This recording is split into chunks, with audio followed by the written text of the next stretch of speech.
All right, everybody, welcome back to the show where we talk about all things sales and fitness and how we can level up every area of our life. I've got a guest with me today that has a awesome story from start to finish in sales, in just becoming the best version of themselves, and has taught me so many things that I've shared on this podcast. And so I'm very excited to welcome in my dad, Deno Fabrizio, to the show. Welcome, Dad. How we doing? Doing great, man. Yeah, doing great. Awesome.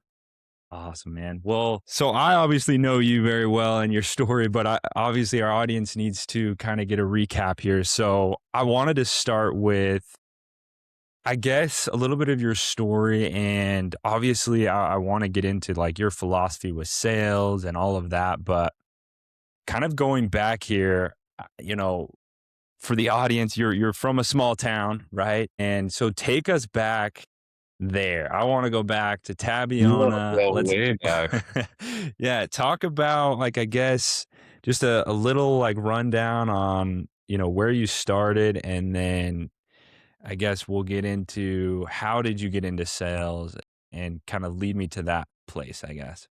Alright. Yeah, the small town, some people think small is hundreds or thousands of people, right? Small to me was, 500 people for Tabiona and Hannah, which were 2 towns together. So, growing up, I had a class. My class was a total of 8 people. My So goodness. we had kindergarten through high school in the same building, and then I actually moved from that small town when I was 15, and we moved to a high school that was graduating class of 700. So going from 8 to 700 is a big part of a story for my life, I guess. Small town was awesome. Growing up, once you become a teenager, I don't know, it was a little harder for me, but really loved it. Had my tractor, had my motorcycle, had my gun. Life was pretty simple, you know? You just Yeah. get up and Yeah, go that's out. awesome. I love it. Okay, so you were in a small town and then you moved, I guess, to kind of like the city, I guess you'd call it, or kind of Yeah. a bigger. Oh, yeah. We thought it was a Yeah. city. Yeah. Yeah, so just south of Salt Lake, the Sandy area. My sister actually moved in with my sister because she had 2 kids that were my age, which is kind of weird. I have 2 nephews that are one's 6 months older than me and one is 2 years older than me.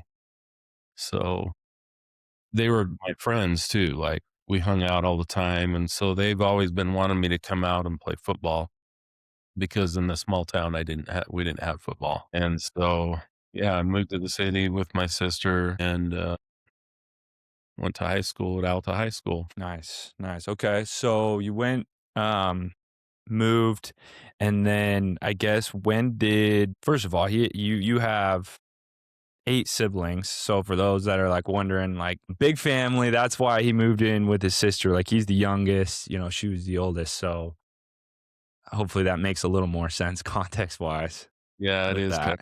it's kinda weird, but it helped shape a lot of my life because I don't know, it put me on the spot a lot. I was embarrassed quite a bit from being, like, from a small town at first, and then I realized how impactful and how people actually looked up to me because of that. And so I kind of just embraced that whole part of me that I should have been proud of, and I was a little bit embarrassed of at first, but it became who molded me actually, so it was awesome. So I got to see both sides. That's actually a very powerful point right there. You reframed something that was bad, and it was bad to you at first, but then it became, wow, like I'm unique. Nobody really has this. They've never gone to a small town where your whole school is, in the same place, right? I've noticed as I talk to more and more people, like they just have a way of reframing everything that's terrible in their life they end up using it as like, well, this could be good, I guess, too. I could look at it that way. How did you get to that place of reframing it instead of just playing it out like, oh, this sucks. I'm from a small town. This just sucks. I don't know. I guess I had enough confidence in myself that when people would start, when they would tease me, like they made a nickname for me. They called me Tabby because that's where I was from. And I just realized, wow, I actually am proud of that. I don't know. I felt like I had something different than any of them had because I had grown up in that small town and I started looking at positives instead of negatives. Yeah, And that's cool. I don't know. It's interesting how your mind does that, but once you embrace things and realize that's your character, like that's what made you. So be proud of it. Use it to your advantage. And that's what I did. And I loved it. Loved Alta. You know, I like both places actually. It's awesome. Okay, so when did you end up getting into sales, or where did that, I guess, lead you from there? Yeah, I guess keep going on this, I guess, path for people. Well, the first thing I guess that maybe your audience needs to understand is that I went from a very humble upbringing, like Mm, money wise, okay. like I lived in the back of a store. Like we just built, my dad owned the only general store there, and we just built a little, I don't even know what the square footage was, but 3 bedrooms, 3 or 4 bedrooms. And it was very small. And it was kind of weird because we lived at the back of our store. It was hooked onto it. It wasn't even like a separate house. And at the time, I had no idea. Like as a kid, I thought I was rich. Like I thought this is awesome. My dad has a business.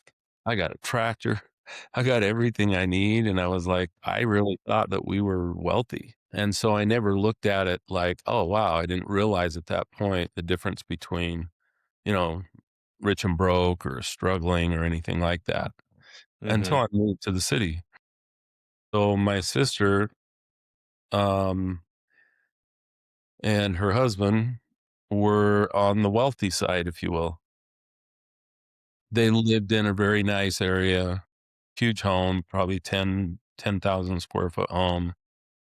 And, they had a lot of stuff, as far as like cars and everything like that. So, and some of the people that lived around us were very influential. Like Larry Miller was one that owned the Jazz, Utah Jazz. And, you know, his general manager lived really close to us, and there was a lot of wealthy people. And I learned quickly another principle about people, that there really isn't much difference. There's jerks that are broke and there's jerks that are rich. And I realized that it just doesn't really matter. And so my confidence level kind of increased because I was now being taught and being around people that had a lot of money, and it helped me kind of see how they thought and what principles they've, used in their lives to get where they are. And the successful people in the small town would use similar principles. They were just in a different location. Mm. And so I think that was a big part. When you start to get into sales, my life was kind of evolving into seeing a lot of stuff that most people don't get to see maybe. Dang, okay. So you're saying, like, the comparison of Yeah, coming from this small town to the no, city and seeing, like, literally complete opposites, yeah, essentially, of, like, money and your upbringing was almost like I thought it was interesting that you brought that together and, like, they all are like, everybody bleeds the same. yeah, Everybody, you know we all bleed, it doesn't matter if you have, money or if you don't. That's interesting that you took that as one of the things that you learned from that comparison. Was there other things that you felt like you were taught, or you just like learned from that experience of having that extreme comparison? yeah, a ton. Like I gained a lot of confidence because I didn't look at wow, those guys are rich, and they're just like someone I would never even be able to talk to. Like, they brought me in like one of theirs, even though I was not, and it just seemed like they embraced me, and they were so good to me, and I just realized not all of them, right? Like I say, there's jerks on both sides, but you just realize, wow, a person's character, it doesn't really matter if they have money or not, like, they can be great people and can really so I wasn't intimidated. I think the main thing is, especially in sales or what you're gonna do in life, is sometimes you get intimidated to do things or to talk to certain people, or if they're more educated than you, or if they're richer than you, or I don't know, I kinda got over that by the time I was out of high school. So it Got it. and That's I cool. could relate to anyone. I could relate to the farmer, I could relate to, very wealthy Mhm. people, and it didn't really affect me. Yeah.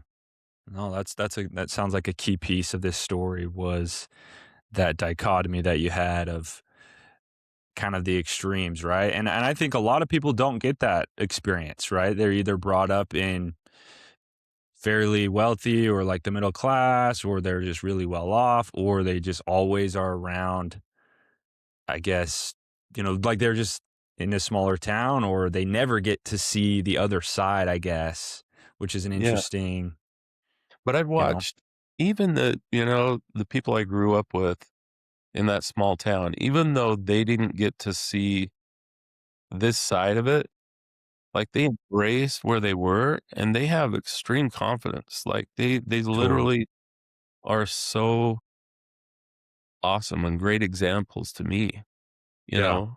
It isn't like Yeah. you You to have learned that from both. experience. Yeah. Yeah. You just start to realize that wherever you are, you can think and be what you want. Hmm. And so, your success doesn't just depend on where you live or how you were raised, it's how you think. That's cool. That is a cool scenario, being able to go from that to that just in such a, like, I don't know, just it's a different way of living, right? Like I didn't necessarily, I don't think I had that extreme thing in my life, to see that from the other.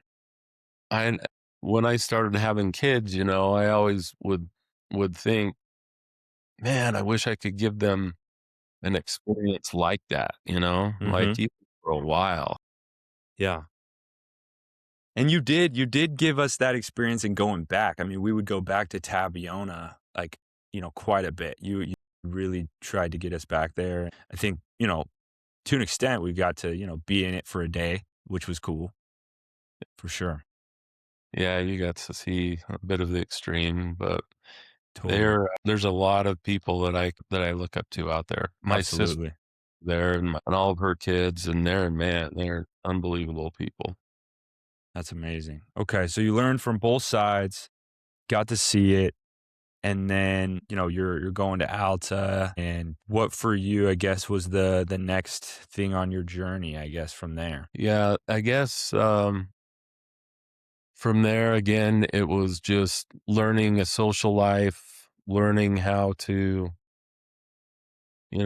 keep the confidence to it was a everyone always wondered if I could go from that small of a town and still play sports or do sports in such a big school, and I had never played football before, but I was fast, like, track was a thing. We had track and basketball was basically what we had. And so when I came over, it was right about the time track season was starting. And so I was able to fit right in there. And, I was as fast as most anyone in the school. And Mhm. I pole vaulted, I high jumped, like I was into all of that. And so I think it caught the coach's eyes, like, wow, this guy's an athlete, but he's never played football. Yeah. Football is really what I wanted to play because I'd never done it. And so there was a lot of tests through there. I remember them doing a typewriter drill on me where they lined up all the biggest guys on the team. and you had to just run down the line and get hit from each one of these guys. I mean, literally, I remember my helmet being turned, but it was cool to me because that was the closest thing to like riding a bull. I used to ride bulls too when I was a small town. So nothing really scared me. Like, I was open to whatever you think being tough is, I'll do it, And so I think that was a big little moment there for football and getting in with coaches as they could see that nothing really fazed me, even though I'd never been hit before like that, Yeah.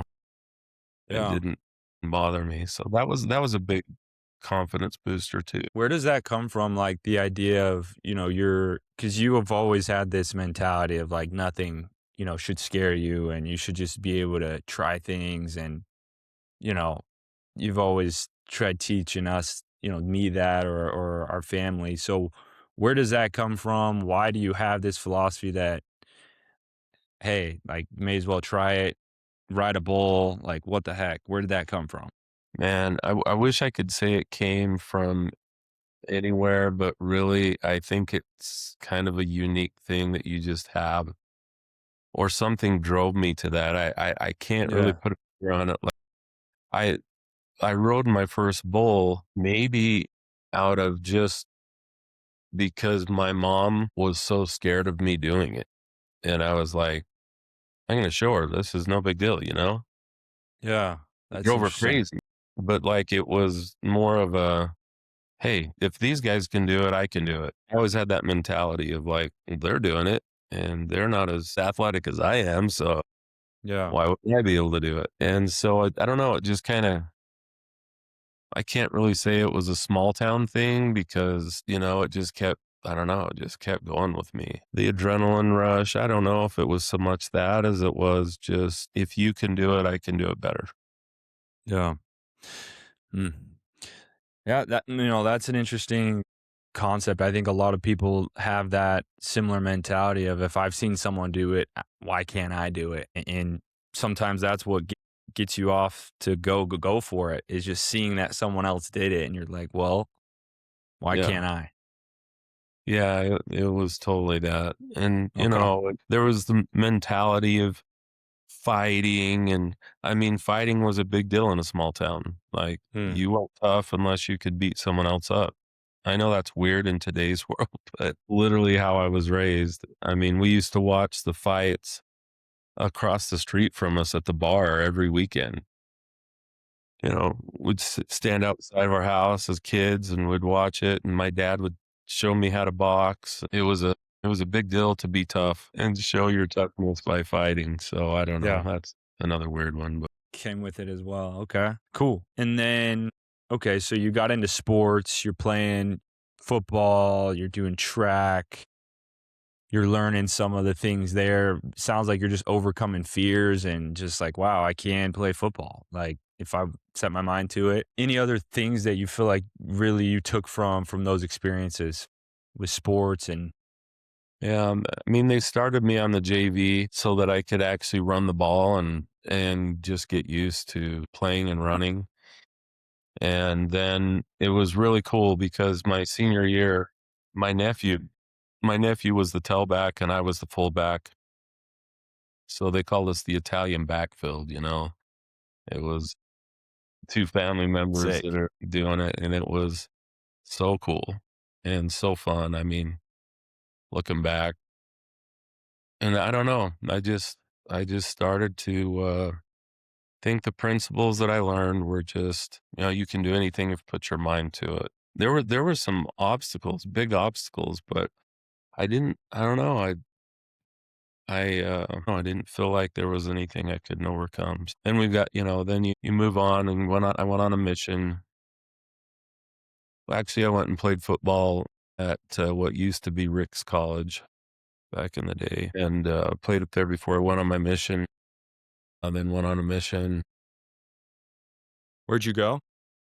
Washington, D.C. North mission. It was awesome. Again, being exposed to dignitaries and all of the senators and stuff that was right in our mission. And so our mission president sometimes would be involved in meetings where he would have to go meet with these people, and Mhm. he would take us along. So I don't know, I just felt like I just kept gaining experience with not important people, people of influence, Mm.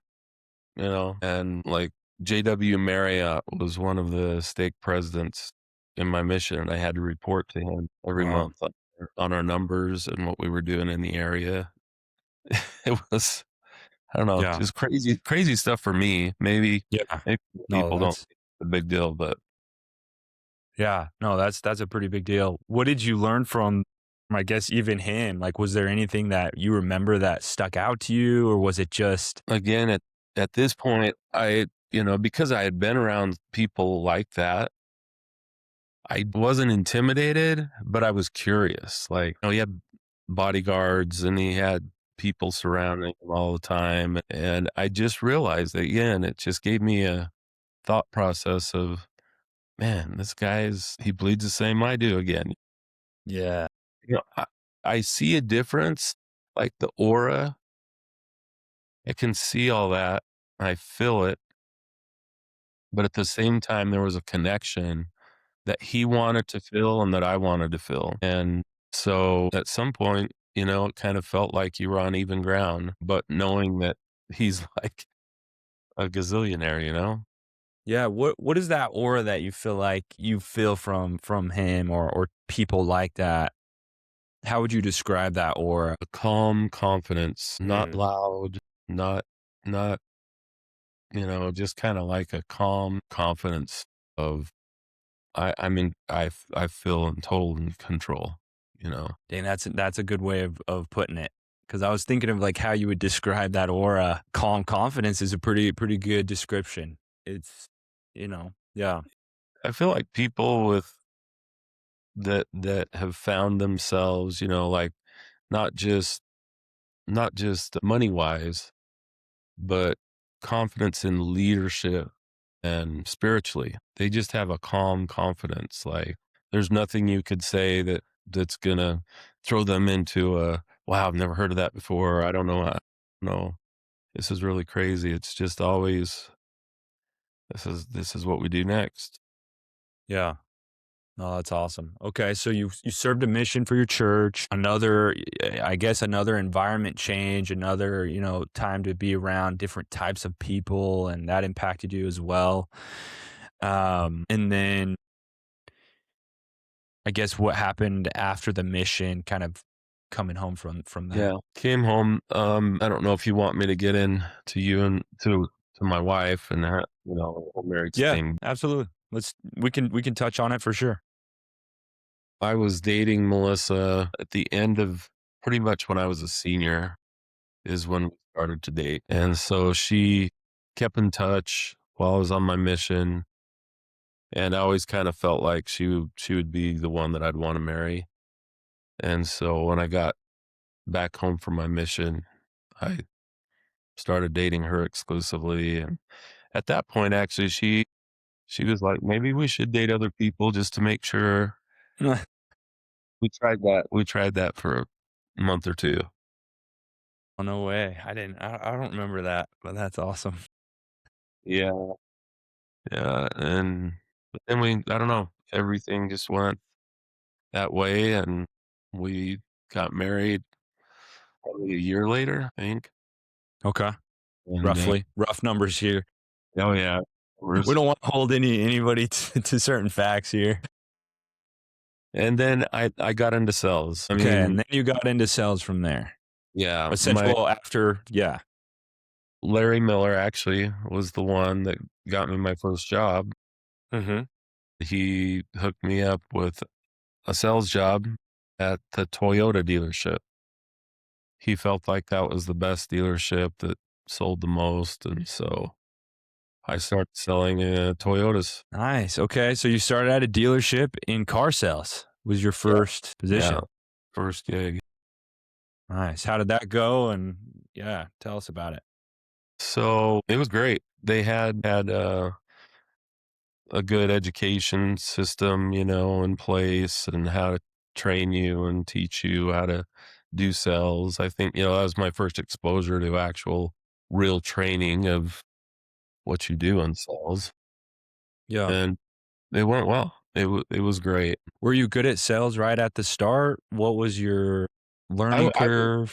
I was meaning, I kept up with pretty much everyone there, and I mean, car sales just wasn't like my dream, of course, but I Yeah. needed exposure to sales, and so that was my first step. And so, I mean, long story short, I have always been in sales. Like, I've never been paid salary in my life. So that was the start of it.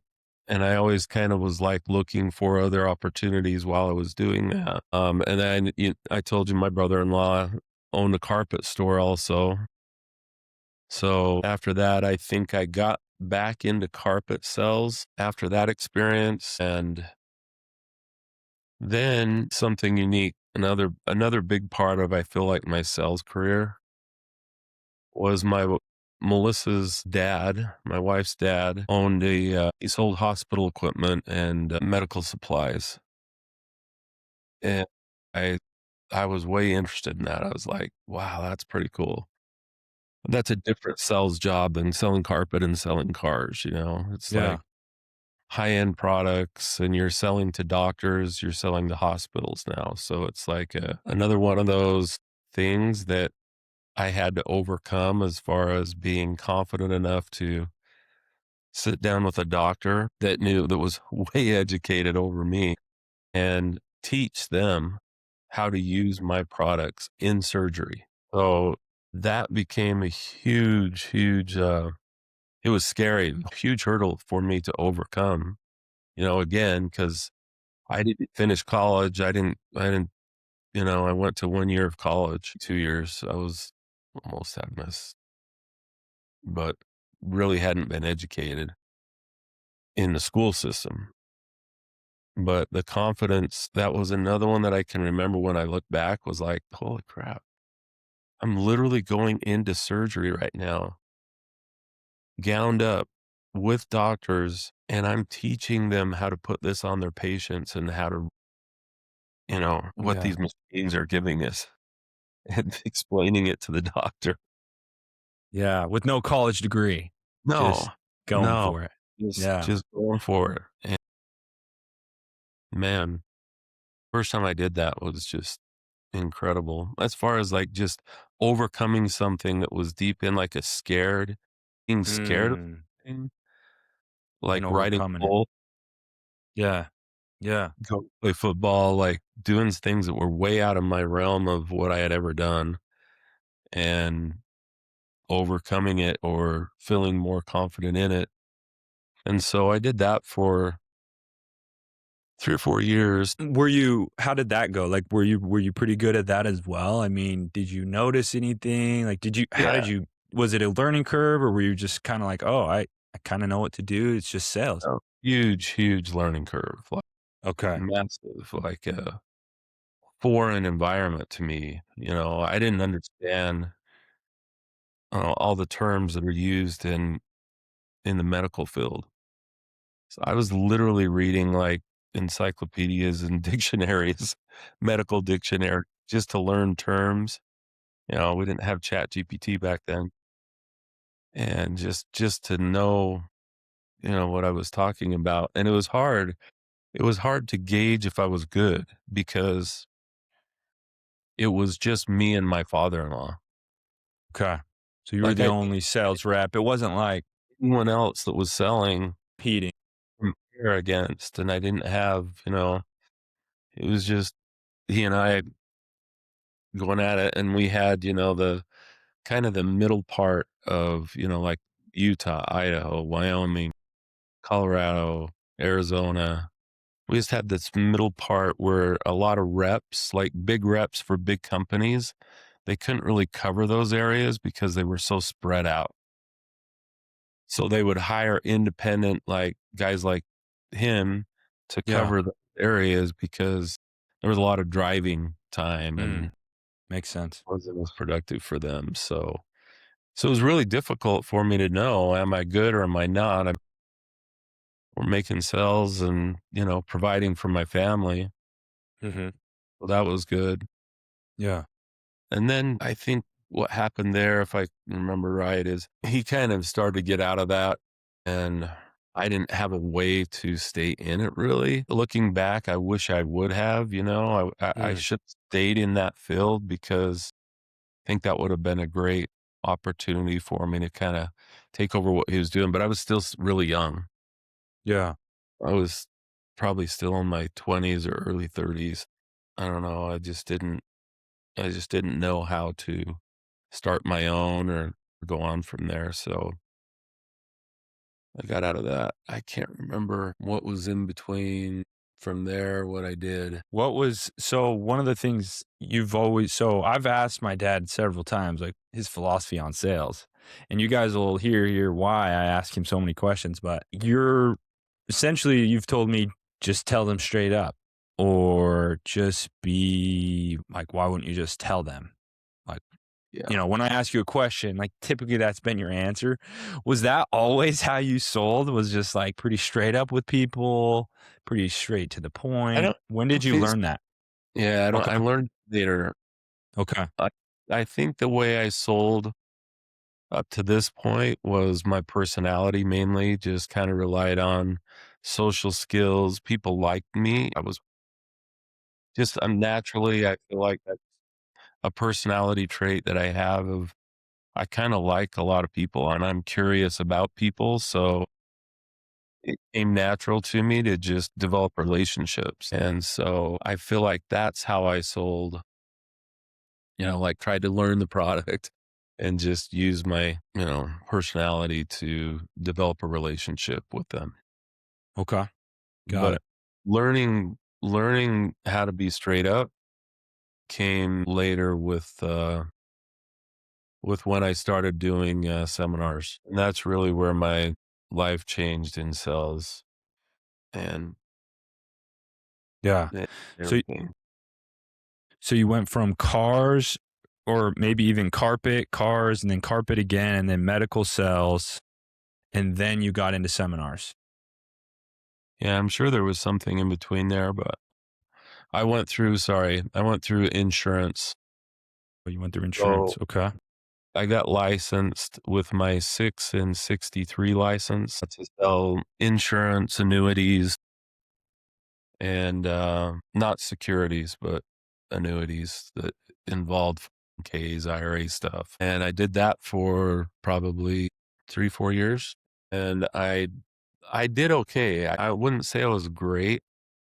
Again, I was still young and I really like people didn't really trust you with their money Mm, unless you had a background of it. So I had to piggyback with other agents and they wanted to use my contact list, and go after the people that I knew and then they would help me with, you know, yeah, but I was splitting everything and I don't know, I guess I just didn't I don't know. Again, I can't make excuses for those things because maybe I just wasn't that good. I didn't feel confident in utilizing my friends and family as much to introduce to these people to get them into this. And I could have because that was a great opportunity again. It was people do really well in that business and it's a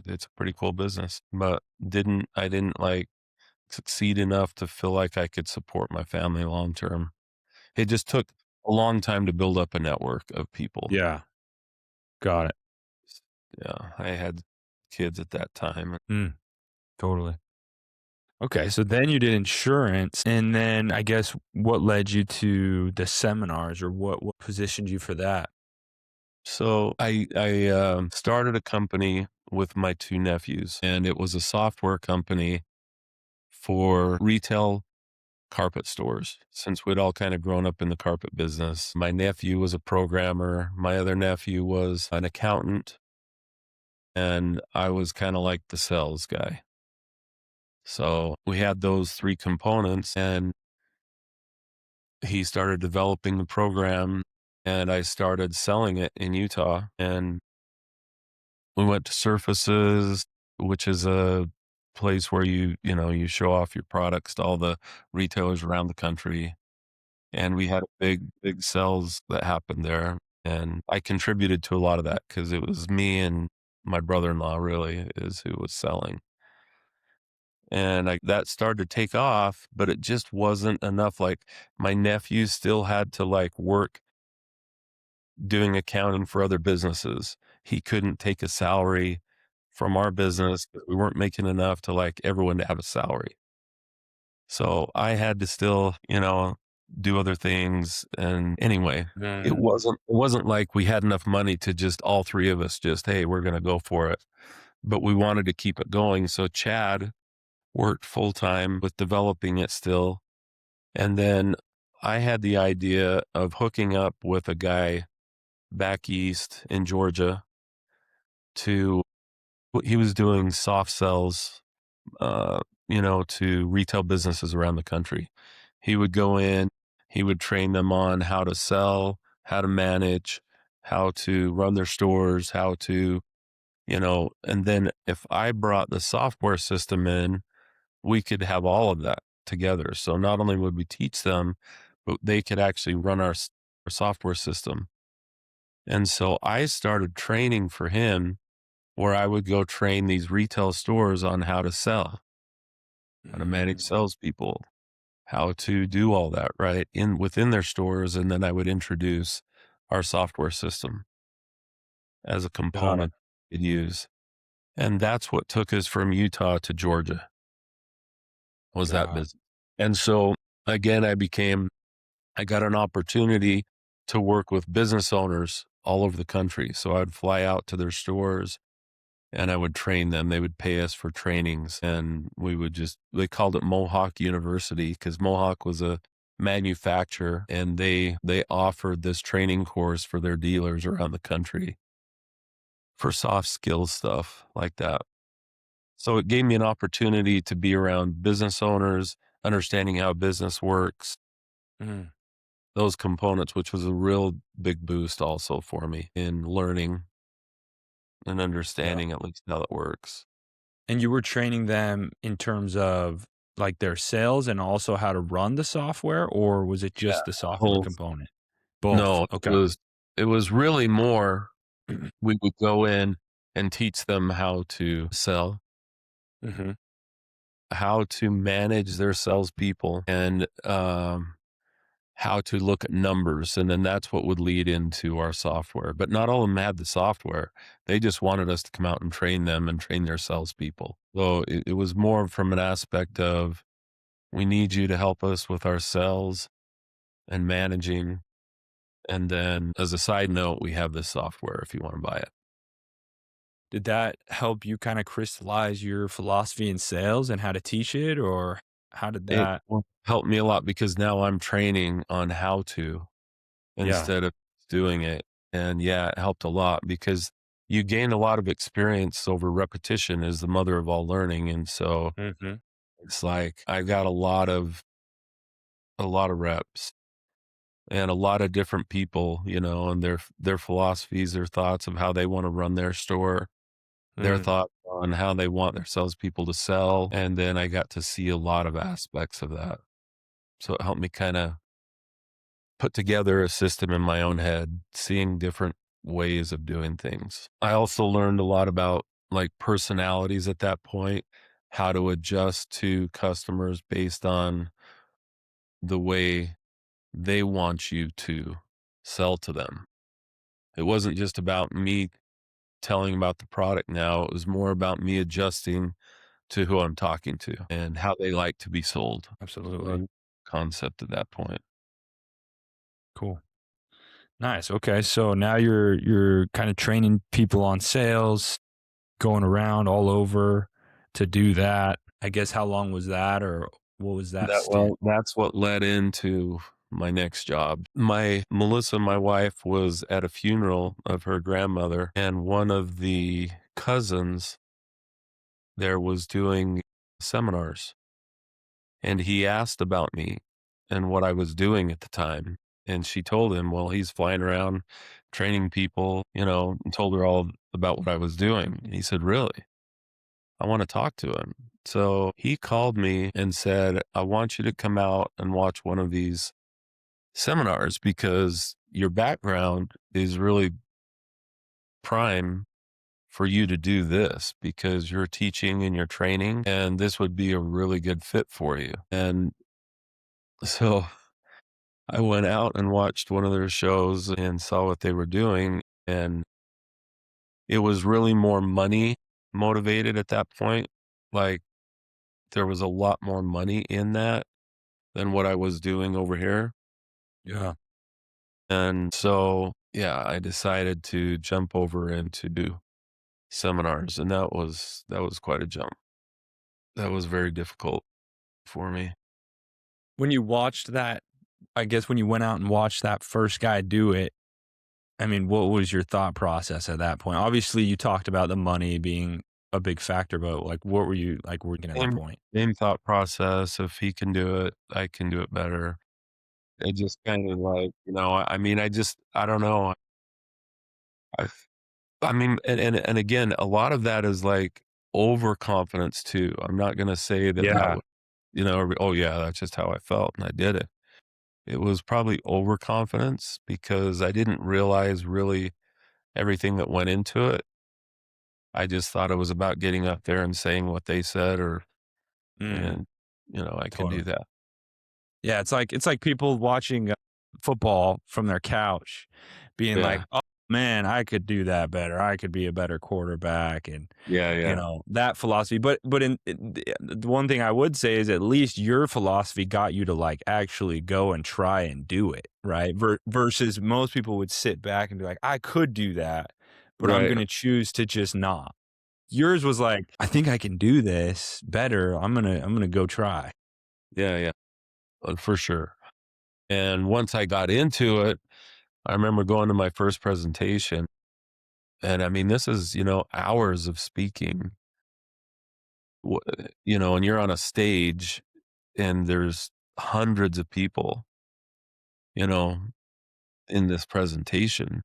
And so I didn't really take into account, how I would respond. I was on one-on-one cells, but now you're on one on 3 or 400 people staring at you, and you're speaking up there for hours, and it was intimidating, and it was way more difficult than I thought, and, just certain things that you would say could really sway a crowd one way or the other, so it was way different selling. It was Yeah. than anything I had done, and I went out 3 times and bombed, like, wasn't good. Literally I was on the, verge of them having to let me go or at least setting me down for a while until I could figure out. But every time I would, they can't, it's hard to test the new guy because you're in front of hundreds of people and they've spent thousands and thousands of dollars to get them in the room. Yeah. If you bomb, like that costs them hundreds of thousands of dollars. So they gave me literally 2 chances where I really bombed. And then I humbled myself to ask someone that was doing there was 2 presentations. Basically, the first guy that gave the presentation was the main guy. Second guy that gave their presentation was just the second fiddle, right? So I asked the main guy because he had done what I was doing in order to get where he was. And this is kind of maybe the first time that I figured out the whole mentorship and like Yep. is important, you gotta be humble enough to ask and to talk.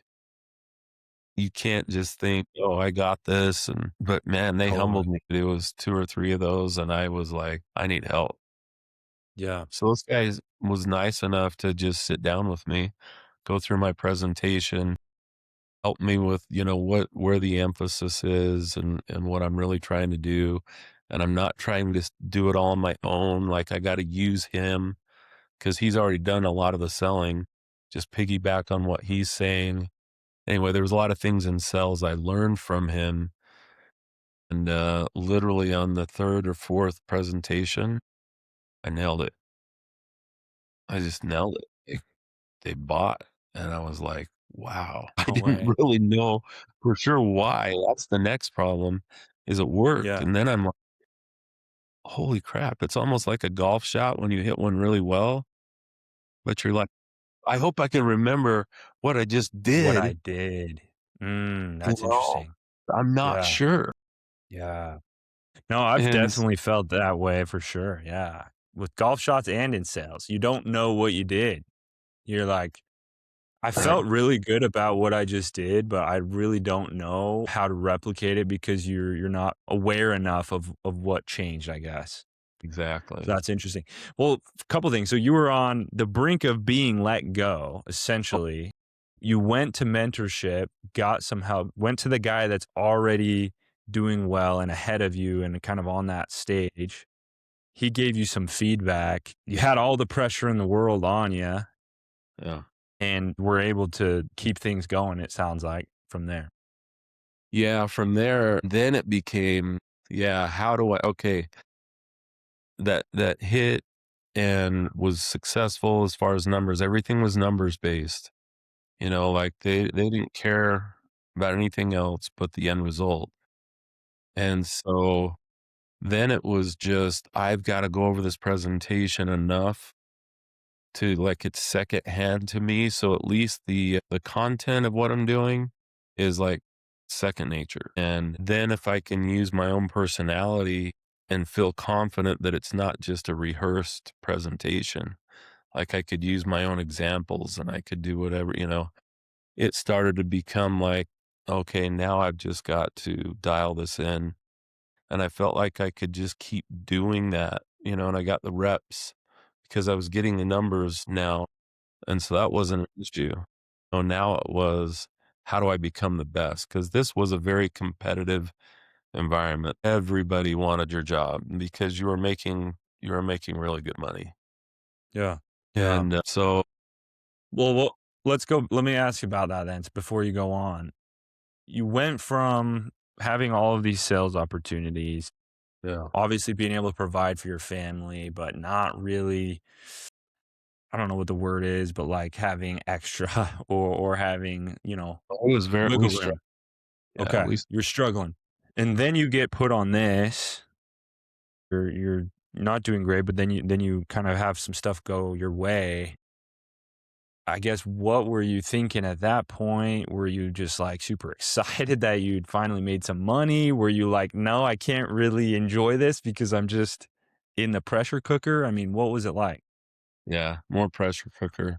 I didn't have time to enjoy like oh wow, I'm doing well because every presentation you were still back on the hot seat. Like there wasn't like, "Oh, you did well over here. That's awesome. You're one of our guys." It was always what you do next week is really going to determine if we keep you. And so it was not a relax and now I'm doing well. It was every week I had to do better than the other 7 to 8 people that were doing the same thing I was doing.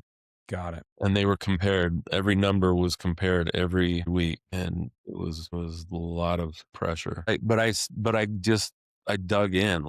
It just was like, I don't I mean, struggling financially gave me motivation to just never return to that. Like, I don't care what it takes. This is pressure. If this is what I need in order to really excel, then that's fine. I can Yeah. take it from other people. And so I just really dug in. I don't know. It was hard for me because I wasn't the quickest learner and I wasn't like took me a while to really get my presentation down to where I felt I could do it in my sleep.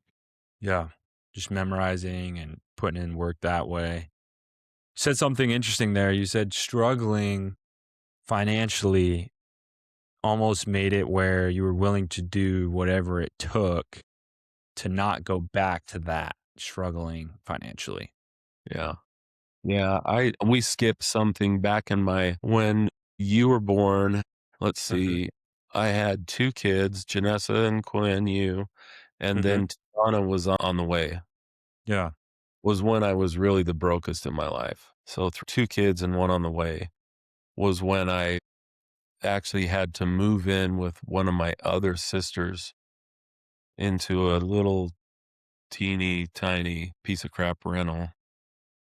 Yeah. 2 bedrooms that we lived in, like, you and Janessa were in one room, and then we had Tiana while we were still in that house, so she lived in our bedroom, and then we had a whole other family that lived downstairs. My sister had 4 kids, and they Yeah. all lived downstairs, and we lived in those 2 bedrooms, and then we shared a kitchen and a family room. It was we made the best of it, like, Yeah. we laughed, and that was one of our looking back, it was kind of a really fun time for us, but it sucked, and it was not good. And so, yeah, having gone through that kind of a financial crisis, if you will, Mm. it it gave you motivation to, I don't want that anymore. To not wanna go back. I think about that because I think we all have sometimes that motivation is more powerful than just, like, wanting things, but I do think that you can move past that eventually and get to this place where you're like some of these people that they have that, but they also are just, like, wanting more out of life, and they kind of have more of that toward motivation, I guess, or I don't know what you'd call that, but I think so for me, with just health and fitness, I kinda have that same mentality. It's like, I know what it's like to be on a bed and you can't move your leg and you can't do anything. You can't even grab a like, I was talking to Brock last week, we can't even go get a glass of water. Yeah, And yeah. in your mind, you're just like, "That sucked so bad that I will literally die to not have to go back to that feeling." Like, working out, eating whatever. Like, I'll eat freaking crap off the ground, right? You know? Like you're saying, it's almost like this isn't even relatively thinking about quitting because I just know that it could be way worse in a weird way. Absolutely. That's exactly how I felt. And you can go through that in any facet of life, physically, Mhm. spiritually, socially, mentally, Yeah, yeah. financially. All of those are facets that it's the same principles. It's the exact Mhm. same principles. Totally. What helped me with this job the most is that I couldn't be I couldn't be a downer. Like, it was my job to bring people up. It was my job to give them confidence that they can do anything they put their mind to. It became like a motivational presentation.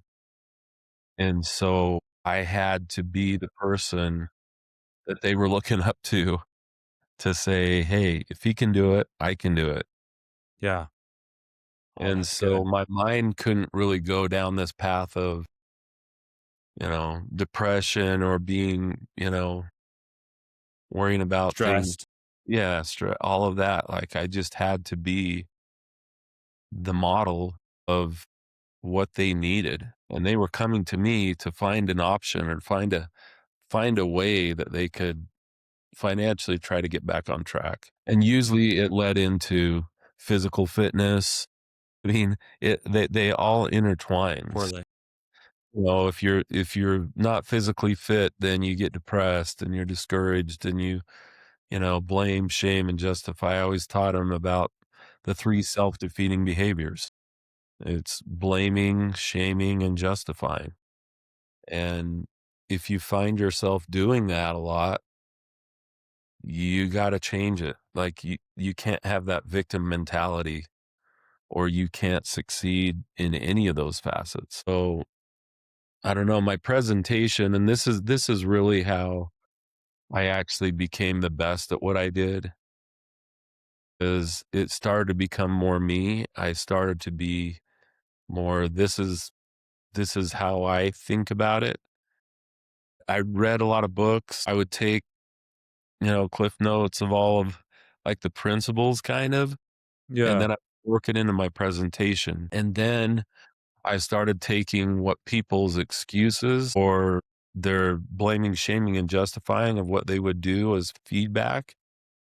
and then I would work that into the principle of what I was teaching. And somehow those 2 things together was kind of a formula for true action taking, like taking action now, not tomorrow, right now. And I don't know, it kept me motivated because I felt good about what I was teaching, because I felt like they were true principles. It wasn't just selling somebody something. It was more about your internal principles that you're learning from me. You can apply it to your physical fitness. You can apply it to your financial situation right now.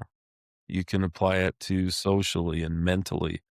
Anyway, so I just felt like, wow, it's more my job not to sell. It's more of my job to teach principles, true principles of life. So, okay, a couple things there. When you had this flip of the switch of this blame, shame, justify, the victim mentality is what you called it, which I remember you would teach us these things as well. You'd come home and you'd give us these presentations just sitting there or watching TV. It'd be like just on repeat, right? Because it became who you were. I mean, off and on, I feel like. But then my kids learned it, and then you would use it against me, Mm, which I would tell my classes. I'm like, hey, yeah. because I'm the one teaching you this doesn't mean that I'm great at all of this. Yeah. My kids get on me about the same things that I'm talking to you about. I have to I have to take it from other people too. Yeah. So, yeah, you guys Interesting. helped me a lot with that because, yeah, I would come home and preach it, but then you would hold me accountable too.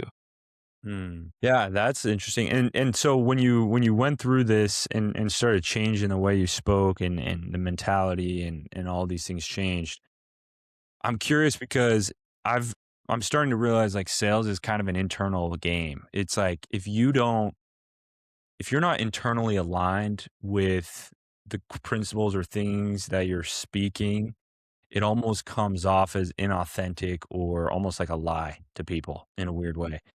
And people just naturally have this gift. It's like, obviously we believe in God and the gift of the spirit and these things, and everybody has it. Like it's people don't even know, but you can just sense it, I guess. So for you, was there an internal shift as well? Like were you starting to change? Were you starting to be different than you were maybe months prior?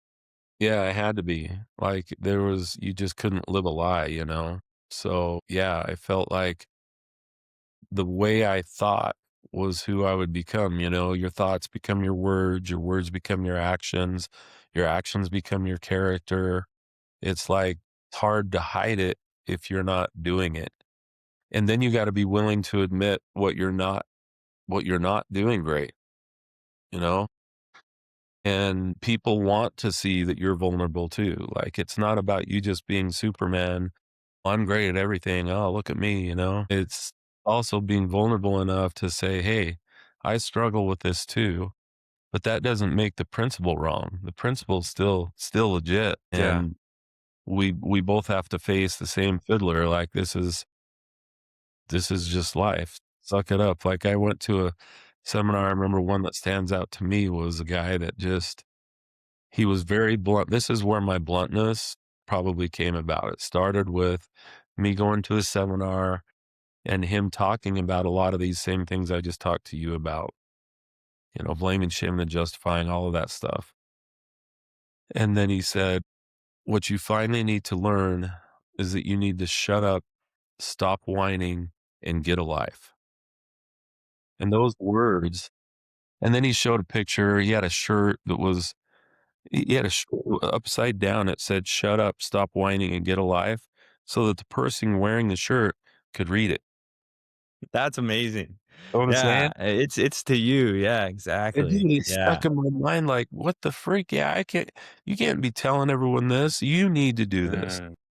And so, once those things started to stick as far as teaching them and having to live by it, it made things authentic, and so I realized that it didn't matter how direct I was as long as it was authentic. So Someone's coming to a class now or a seminar, they know they're gonna be sold. Like, they know that there's gonna be a salesperson there. They know this person's trying to sell them something. So instead of trying to act like you're not trying to do that, I would just tell them, "I'm here to make money on you, and the people that I work for pay me a lot of money to do what I do." And it would seem to t it would you know, it seems so in your face, like I'm making a lot of money on you, but that's the truth. That's the truth. So it became kind of my style of a presentation. And this is when I was, at the top, if you will, Yeah. Okay. my game. Climbing. Like I Yeah. climbed the ladder several times, like, because there wasn't, you became the best at the one presentation, and then you had to go give the next presentation was actually doing a 3-day type training and sales. So having to Versus what were you doing before? versus speaking for 2 or 3 hours Okay. time, I Got it. would speak for 3 days.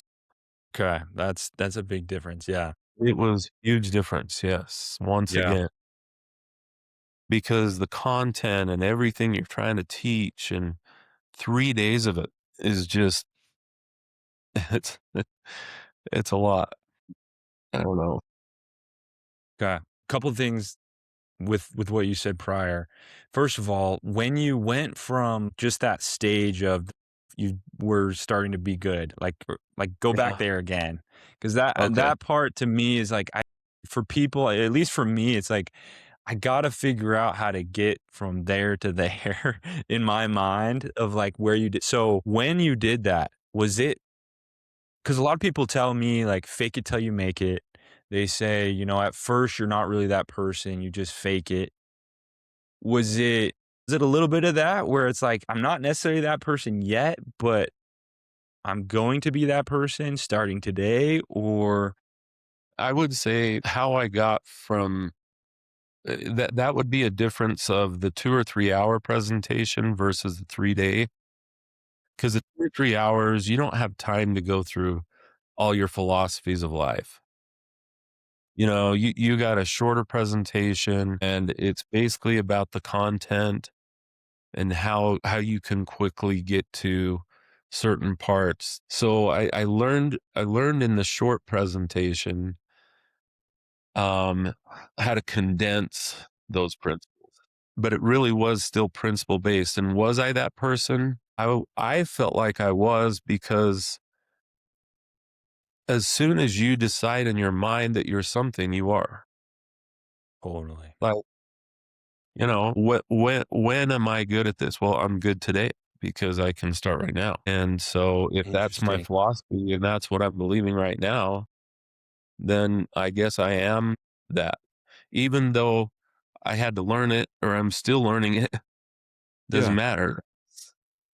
That's just it. And so Well, I that's a key piece right there, like, it's just a flip of the switch, it doesn't have to be some dramatic, I don't yeah, know, like, and that's good for me to hear, right? And I think a lot of us sometimes we get on our head that we're not something and that we have to like wait, like time but I like what you said. It's when you decide, which can happen right now. yeah, yeah, and it's hard for you to teach it, and then not try to be it.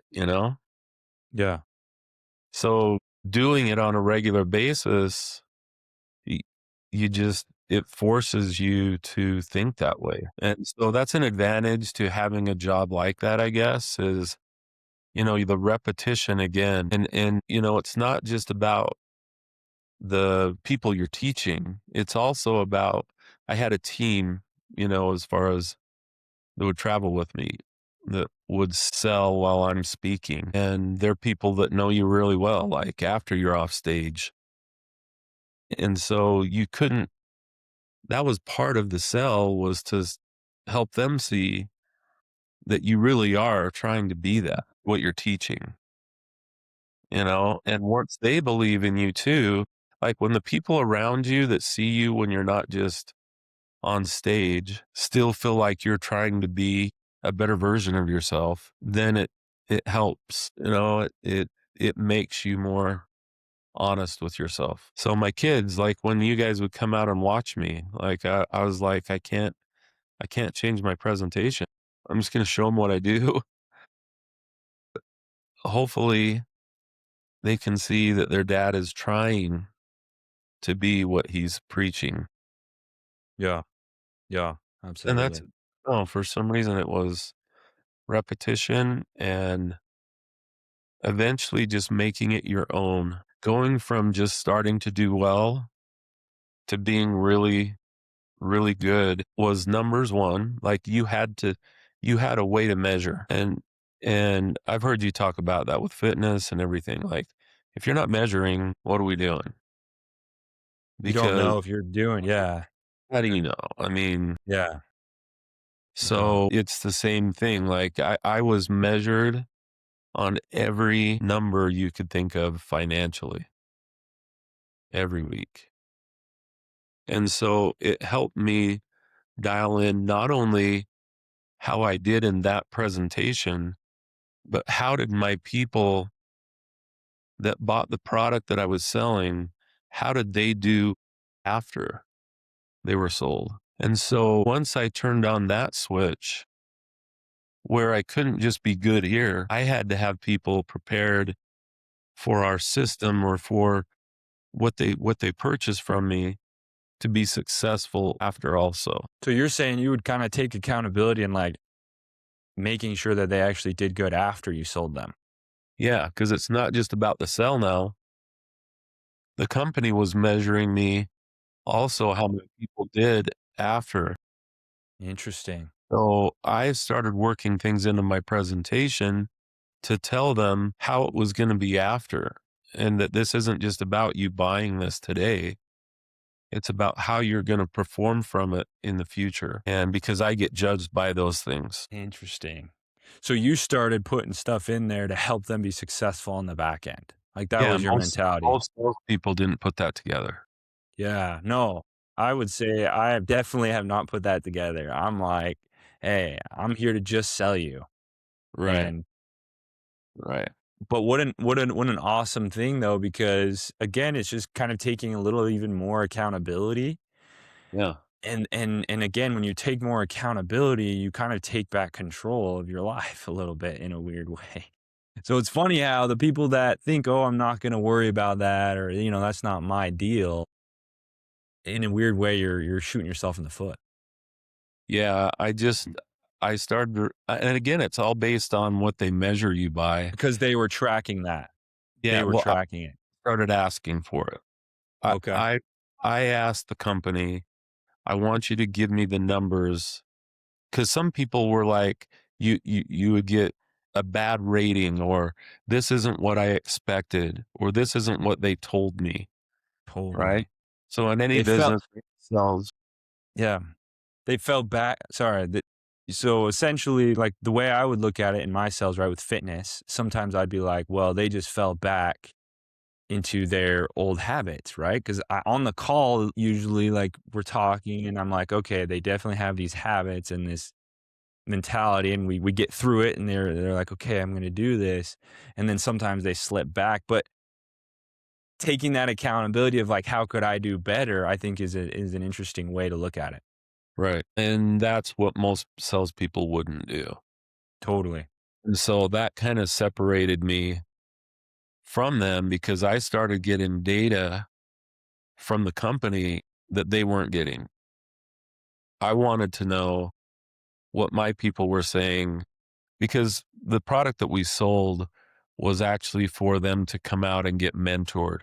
So we would have somebody come out to their hometown, and they would do another presentation and help them kind of, we called it boots on the ground, where they would go out, look for properties, look for things in their area, help them with that first process of getting their first deal done. And so the expectation of what they thought it was going to be like versus what it was actually like would be kind of the downfall of a lot of presenters because they're like, all I care is that they Yeah. buy a product. I don't care what I said to them. Yeah, I told them everything was going to be easy. Then you get into claims, right?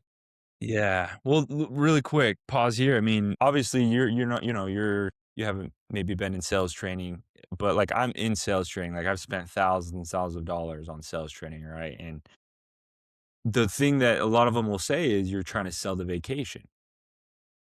Don't tell them what it's like. The analogy that they would tell me is, you get on an airplane and you have to go through security and all these things. Don't tell them about all of that. Just tell them that you'll be in Hawaii in 6 hours or 10 Right. hours, right? Right. And so that was, like, the way I've been taught, and it is interesting that when you do that, yeah, sometimes you can get the sell, but sometimes it does set them up for that first call.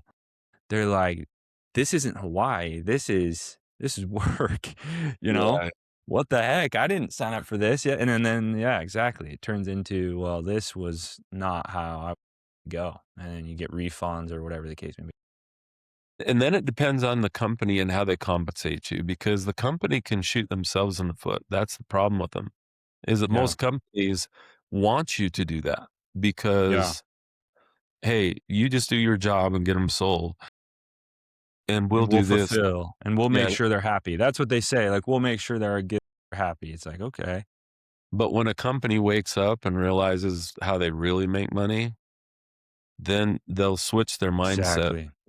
And again, that's not the salesperson's fault. If that's what they're giving you money for is to do it that way, it's hard for you to To think think this other different. way. Yeah.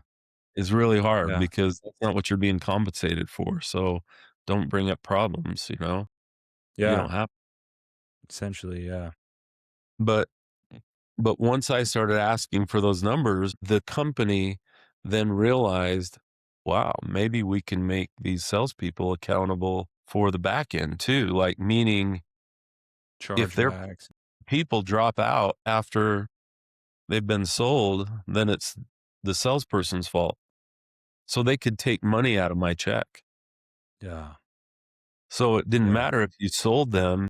If they canceled afterwards, even though it wasn't your fault they canceled, they would take money out of my check. So I trained them. And you had kind of gone this way of, like, wanting to learn how they're doing after, just based on yourself, just wanting to make sure they're Yeah, doing okay. some of the feedback would be that like, "Oh, your people Yeah. weren't this or that." And I'm like, "Well, tell me what I'm doing wrong. I'll switch my presentation." Yeah. They're like, "Well, it may hurt it." I'm like, I don't care. I want my people to be happy. Yeah. Well, I'm not trying to fool them." Yeah. So once they realized that that could make a big difference in their not only how they look to the regulators, right? Because we had a lot of people looking at our presentations, making sure that we weren't claiming something that wasn't true. So that was a huge deal for us. So once they realized that, then they started compensating us based on that, which was actually hurting our paychecks because they started making us responsible for even Yeah. what happened afterwards. After. Yeah. What could have been someone else's fault that they just ticked them off and their fulfillment wasn't as good as they thought it was. Exactly. So anyway, once we turned to that, then I realized I'm going to be upfront. That made me even want to be more upfront, right? I tell you exactly what's going on after you leave here. And this is how I get compensated. And I don't want this to be something you do right now and then just fall off the bandwagon once you leave. Like I didn't help any of us. So that changed that whole industry really, because now our compensation and pay becomes a longer period of time. They have to stay engaged and stay involved in order for us to get paid for selling them. So you So had to kinda change the way you did it. What did you change? What did you change? What was the I big changes? became more real with them. I'm like, Yeah. this isn't today. I don't give a crap if you pay us today. I mean, the problem is if you haven't changed your thought process of how you think about this and realize that these people are here to make money on you.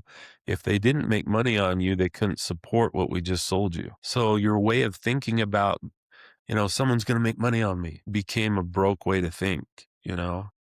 Of course they're going to make money on you. If they don't, how are they going to give you a product that's worth it? Because they can't support it if they don't make money on you. So, yeah. But the problem is when you leave this room, you now have to show up when these guys are coming back out here. And not only that, you have to do what they tell you to do. And you have to commit to longer term. Like you can't commit for a day. You got to commit for, you know, months, your whole life. Like this is different. And a lot of people would come out and watch my presentation. It was so direct. And so like, I don't know, they would try to copy it because I was at the top, And for some reason, because it wasn't genuine to how they would say it, probably, it hurt them. Yeah. And they came across as, I don't know, pompous or rude or Yeah. I don't know. But it was just naturally something that the way I would say it, it was natural to me. And you So kind of I built feel like, that over time, but yeah, yeah, well, natural. people eventually, like you and I have different personalities. Mhm. And so if we want the same outcome, we can't. It would be cool if we could just do the same thing. But really, for you to sell someone and for me to sell someone, we may have to sell them differently based on how we really feel or how we would naturally talk. Yeah, that's interesting. That's really good. Okay, a couple things right there.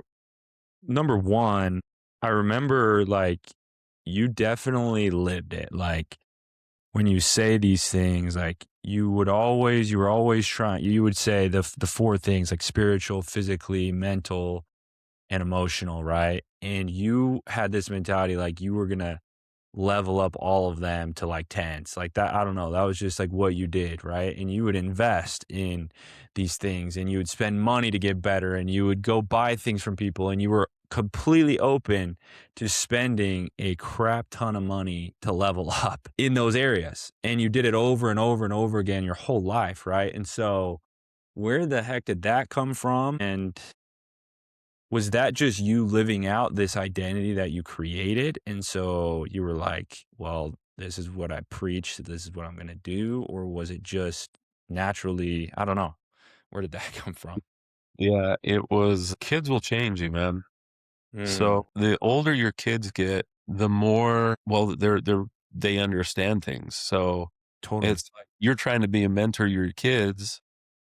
They got to know that what you're preaching is kind of what you're trying to do. Yeah. And you have to kind of live that out. So it was hard. It was kind of hard because when I would come home, my wife has a way of doing things. And then I had been out preaching all this stuff. And then when you come together, and you're trying to preach this and they have a different way of doing it, it's like you clash a little bit. Mm, But I felt like it was important enough that Melissa, the way she goes about things is her way. And so my kids could gain some of the same principles from her, but totally different way than I would approach it. And so I felt like I had to come home and show my kids, like, even in your life, if you're going to play football, let's figure it out. Let's go big. This isn't about just playing football. This is about you being the best at something. And so, yeah, investing in things and I felt like it was an investment in my kids and myself because my kids are looking at what I'm doing. And if it wasn't for kids, I don't know if I would have. mm, been that I way. mean, there was such a motivation there that's just hard to explain until you have them. Yeah. You'll be like, dude, my kids are not going to do what I did here. I'm going to teach them this. If I'd have been taught this when I was a kid, what could I Yeah. have done? So Totally. became part of my life because of you guys, probably. Mm. Yeah, I could see that. Kids definitely, they definitely bring the they can bring the best out of you if you want the best for them Right. because you're Right. like, "Holy crap." And for me, a lot of times my son's 19 months old and I'm like, "Man, is he learning this from me?" Like, I go through my day and I'm like, "Is he learning this from me? Is he timid because I've been timid in my life? Is he not walking is the way he should because I'm not walking the way I should?" And I'm like, "Oh my gosh." Like today, I go to this Kid Strong class with him and I want him to just, go hard and like just, give it his all. And I'm like, man, maybe I'm not showing him enough what that looks like. Even though he's super young, but at the end of the day, it's true. Like you definitely have that like you want the best for them. And in turn, if you want the best for them, you kind of have to be the best example for them. Right. So true. And then, like I say, the older they get, it doesn't get easier. It gets harder Yeah. because now they understand some of your flaws too. Yeah. Like, I know dad says that, but he still struggles with this. And then it's got to be, wow, man, now I got to take it to a new level, you know? Yeah. No, totally. Super true. Okay. A couple of things I've wanted to ask you as well is you were, something that I remember is your team. So when you were on your team speaking, you had this mentality that you were always going to give back to your team and you wanted them to be taken care of. Like, where did that come from? And why was that so important? And why did, like, what did that do for you and your team? Like, how did you create a culture that was so strong within your team when you were speaking? Well, it was real. And everything that I tried to do was I was trying to be real with them because if they felt like I was fake, I watched other speakers and we would sometimes switch salespeople. So salespeople would be working for me this week and then they'd go work for another guy, another speaker the next week. At first, when we started doing this, so I didn't just keep my own team. At one point we did, but before that it was switching. So salespeople would sell for others and I would listen to them and I'd heard them talk about their speakers. They're like, he's phony. He's fake.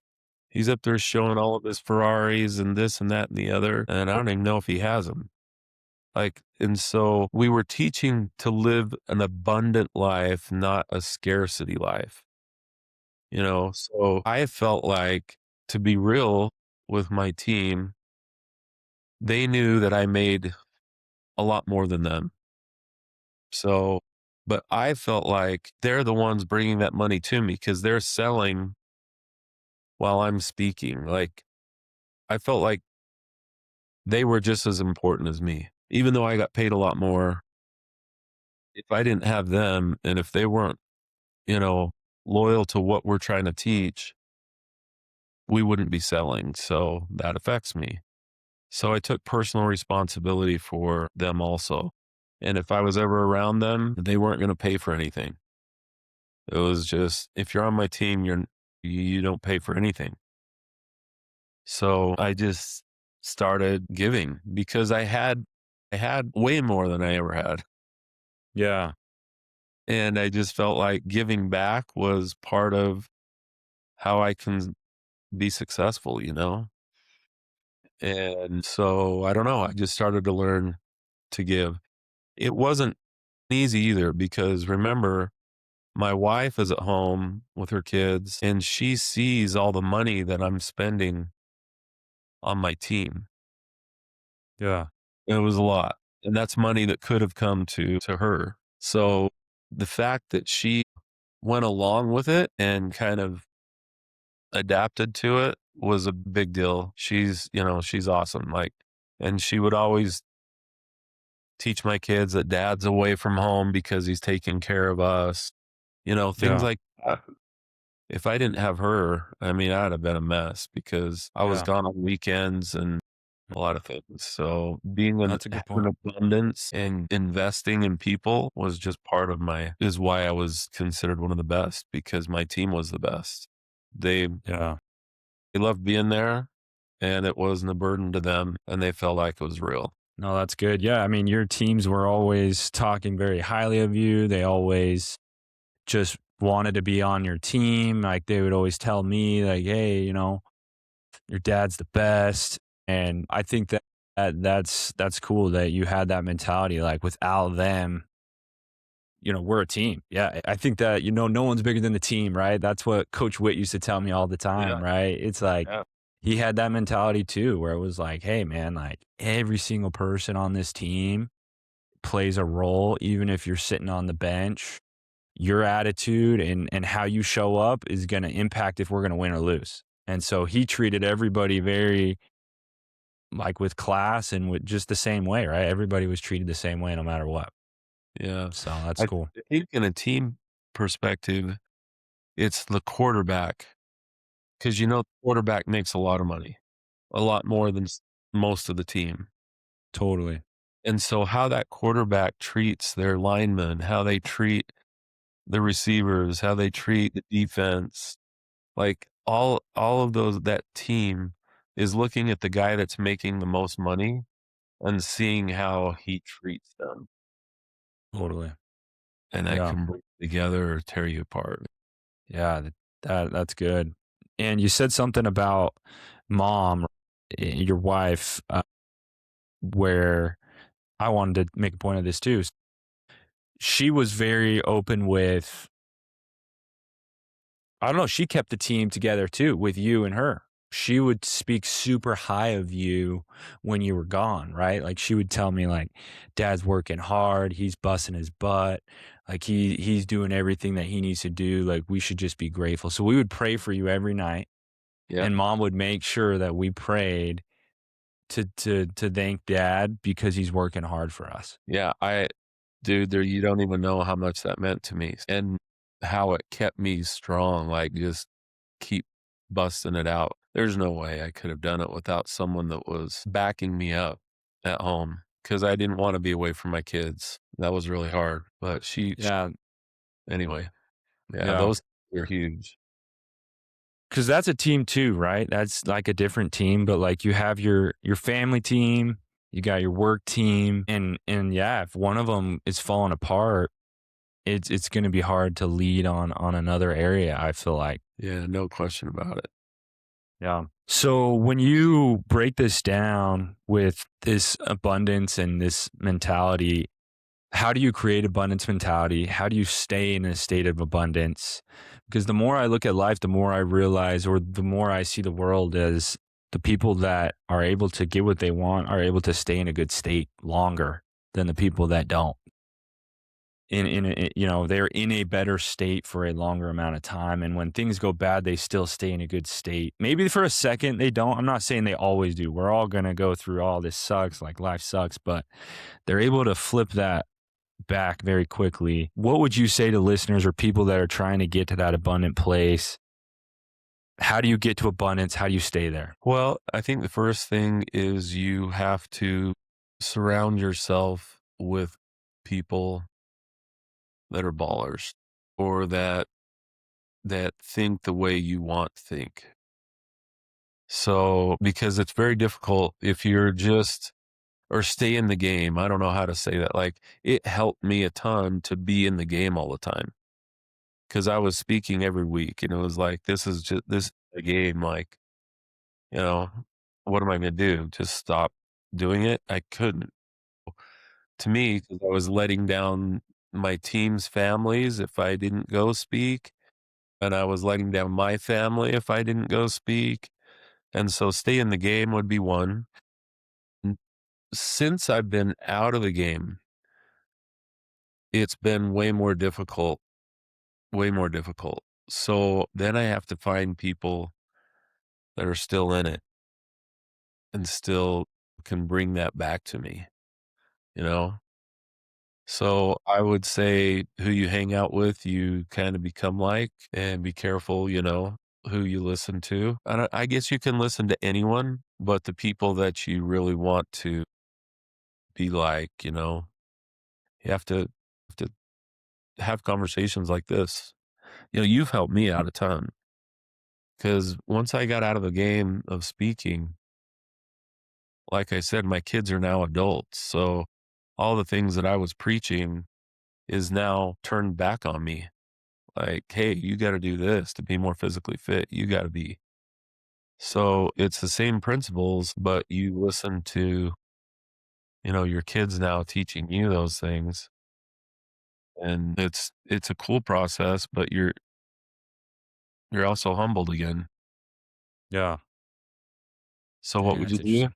Stay in the game, live by those principles. You gotta keep thinking about, what principles really affect your life. When you say stay in the game, for people that obviously aren't in the game because they're not where they want to be, what would how can they surround themselves in an environment that is conducive to that type of growth if they want that, right? And I'm not saying there's a lot of people, as I've gotten older, I've realized that not everybody wants to be in that game. Like the game that you're talking about with the pressure and every day it's, did you do it or did you not? And it's black and white type of a game, but there are a lot of people that are listening to this that wanna be the best and wanna go for that, and I'm not just saying financially, but I am saying financially as well and physically, but mainly, sales and fitness is what this is about. So, how do they get in the game if they're not in it? Well, okay, so you can't force somebody to get in the game, and it's very hard to convince someone to get in a game. It comes from within, and this kinda goes back to the 80-20 rule. I don't know if I remember you yapping about that through the years, but, I mean, 80% of, let's say, in a relationship, 80% of your joy or happiness can come from 20% of the activities you do with people or your spouse or your kids. 80% of the conflicts that you have in life, right, comes from 20% of the interactions that you have. The growth, the 80% of revenues that comes from your company usually comes from 20% of the people working in it. That you have to be in the 20%. It's probably more like a 90-10 rule now, but back in the day, right, it was 80-20. And so if you're not in the 20% of even considering getting in the game, it's hard for someone to force you or convince you of it. It kinda has to come from either being in a position like, "I'm broke, this sucks," or "I'm fat, this sucks," to where you're like, "Screw this." Mhm. Then, if you start talking to people or people that are fit or people that are, you can literally be part of that 20%. And usually we get humbled in life enough to we'll all be put in situations, where that can happen. Okay. That makes sense. You kinda almost have to get to that place where you're seeking to go to that next level, and then, you'll find it and you'll listen to those people. But if you're not in that place, you're probably just gonna let it go over your head because it's a lot to hear and it's gonna kinda piss you off and it's really gonna be, blame, shame, justify, are you a victim? And you're not gonna wanna hear it yet. If Is you that what wanna you're relate it saying? if you wanna Yeah. relate it to sales, like, literally, if you think about in our sales business, there was a first class that people would go to for free. Yeah. Have to be anything. So, you would get, you know, hundreds and hundreds of people to go to the free class. They would then be presented with a way to move forward from that free class, which costs money. Literally, if you looked at the numbers, it's an 80-20 rule. Yeah. 80% of the people would just leave. Like, I knew they were make money on us. Dang it. Yeah. I'm going home. But this is so dumb. And Yeah. 20% of the people would be like, hey, what they said though was pretty good. So maybe they're in the situation of, "Hey, I'm ready to hear this." Then you go from that class to my class. Now you got another guy that's telling me, "Hey, there's another level." And it'd be so interesting for you to see the numbers, but it was an Yeah. 80-20 again. Again, yeah. I would literally tell them that. Like I would say, 80% of you are not gonna do what I'm talking about. And it was amazing how close those numbers are in Well, each level. And so I think that happens in life, right? It's just when yeah, you're ready to hear it, you're gonna be part of the 20, because 80% of the people aren't gonna give a crap. yeah.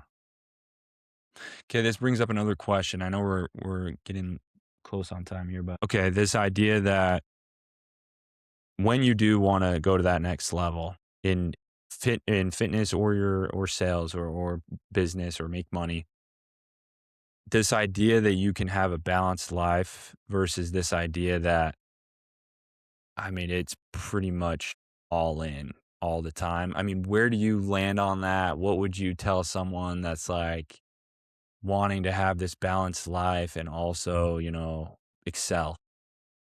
I would say that balance is never gonna happen. I don't care where you are in life, you're not gonna be balanced in everything, physically, spiritually, socially, mentally, and financially. I would say there's seasons.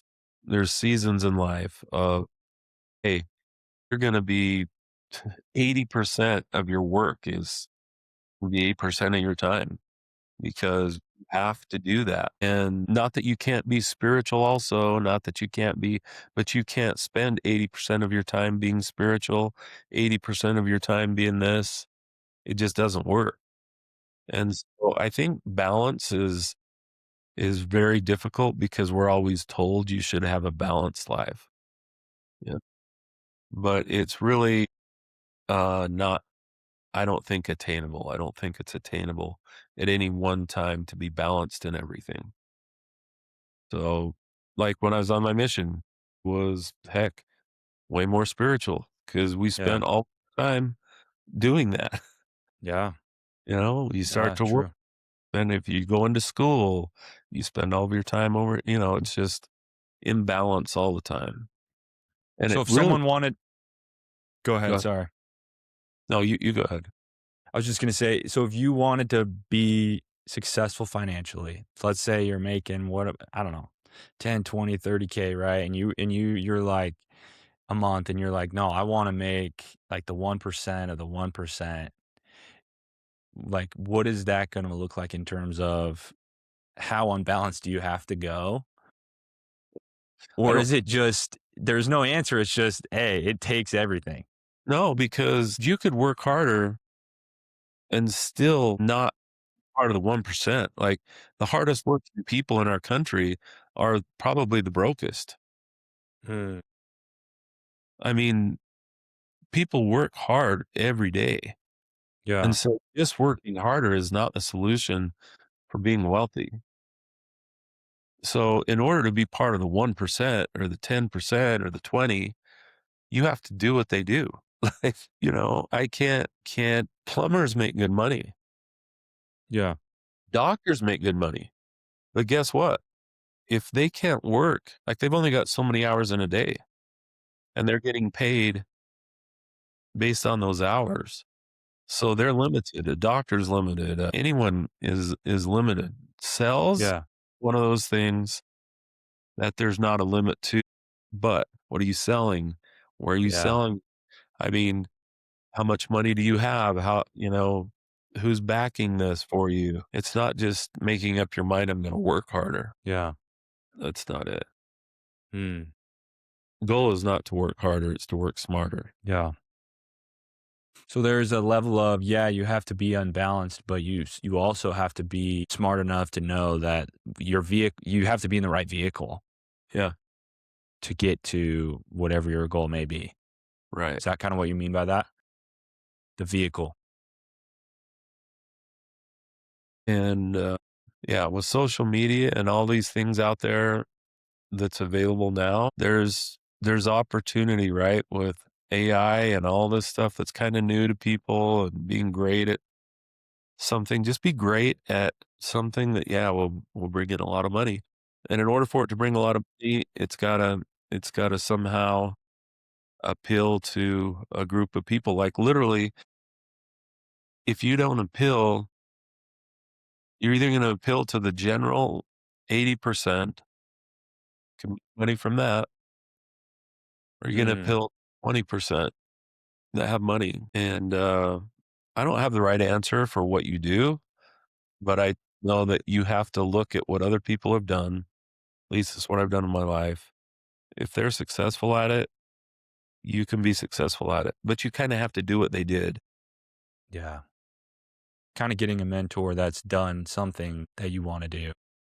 Yeah, yeah, and copy them until it becomes you. Mm, that's good. Good advice. Okay. Now I got a rapid fire now with just a couple of things that quotes that you've said to us over the years. And I want you to just give like a little synopsis on what that means to you and why you said it. Just quickly. I'll just go through some of the quotes that these are just that I remember you telling me over and over again, right? So you said every day in every way I'm getting better and better. So that comes down more to our balance talk, but I can just because I don't put as much emphasis on work at this time or spirituality at this time, I can still get better at it. All of those facets of life. So all of us should have those facets as part of our goals, and you should always try to be better at every facet in life. Nice. Okay, you can whatever you wanna do, you can do. You can be a piano, you can play the drums, you can be a football player, you can play baseball, soccer, you can be a singer. You just have to pick one thing and be great at it. Yeah. And fortunately for me, like I was great at something that paid a lot. Okay. So because I feel like I worked hard at everything that I did in life, but once I found something, luckily for me, when I found something that paid a lot, it also was something that I was great at. Like be great Mm, at fortunately for me, it was something that paid a lot because I don't know. I mean, I'm sure I'd be good at a lot of things that don't pay too. okay. And then the next one is, I don't know exactly what you would say, but it's something on along the lines of an extreme level is what it's gonna take. Doing things in extremes. Yeah. So if you look at anyone, honestly, that built something from the ground up or that didn't just get it handed to them, they're extreme people. I don't know how to say it other than they do crazy stuff. If you look at Tom Brady, you look at sports people, you look at uh, owners of companies, you'll see a similar thing. At some point, they had to go extreme, like they had to do something other people were not willing to do in order to get what they got. And owning a business is not easy. And so some of those people had to go through really tough times, but they did it in an extreme way. I don't know. Okay, next one. Being authentic is my superpower. Yeah, just be real with people because people know if you're a joke or not. I've talked to thousands and thousands of people. And again, I still realize the same thing. All of us are similar. And so just be authentic. All people are looking for is no one wants to be around somebody phony. And so I just found like I was good enough for me. I liked who I was. And so when you like who you are, it's pretty authentic to just be who you are. So it's I What don't if it know. pisses people off? And if it pisses people off, that's even more enjoyable. Awesome. Awesome. Well, those were the quotes I wrote down. Um, Dude, this has been awesome. One of the things I want to leave with is, yeah, I would say that just having you as my dad, the things that I've learned just growing up with you is you've lived what you said you were going to do. You were a keeper of your word. You were able to keep a good state most of the time, right? You weren't perfect. You had your issues, right? And everybody does. But you lived it at such a high level that you showed me what was possible and you gave me a high ceiling of first of all what I can accomplish and just showed me what it takes to get there and be there. And I'm forever going to be grateful for that, right? I got to live a life that most people dream about, right? And I think what you said at that last quote, right? That extreme level is what it takes to have a life like that. And I appreciate you coming on. Like, this was awesome. This was a dream of mine since I don't know, since I started listening to Tony Robbins back in the day when you bought his tapes when I was like 10 years old. I just wanted to have a podcast, and I always thought it would be cool to have you on. So this was awesome. I hope, somebody got something from this, and we'll have you on a couple more times to go through some other things that were on my mind that I didn't get to ask. But anything you want to end with before we wrap this up? Actually, yeah, there's, one thing that always stood out to me with a book that I read years and years ago. I really need to read it again, but Hmm. Dr. Viktor Frankl, Man's Search for Meaning. Mm, And I used to use this at the end of my seminars after I'd talked about challenges and stuff in our lives. And after I had my heart attack, like this was one that kind of hit home to me also. Dr. Frankl was in a concentration camp, Nazi concentration camp. And when people talk about all the hard things in their lives and struggles that they've been through, and it can be life and death related or financially related to just hurting. One of the things that he found, even being in a concentration camp and being in prison and having everything done to you, how people say, they did this to me. Well, I can't think of a more extreme example of that than being in a concentration camp where they feed you what they want you to eat. They torture you. They do things to you that is just insane. And this guy somehow figured out that there was one freedom that they could never take away from him. Only found one, but he still yeah. found it. Like in that extreme way, he said, everything can be taken from a man, but one thing, the last of human freedoms, to choose one's attitude in any given or set circumstances. So no matter what anyone does to you or what life brings you, you still have the choice to choose how you respond to it. And I'm just like, dude, it doesn't matter how bad things are. I mean, that's a pretty extreme. And that guy still stayed alive by figuring out I can choose how I respond to what they do. And that can be a positive thing that can keep you alive. So to me, that's kind of success. If you understand that, you never give up. Yeah. Well, you actually just ended my podcast with my favorite last question, which is, what is your definition of success? That's it. If you can Never believe giving that up.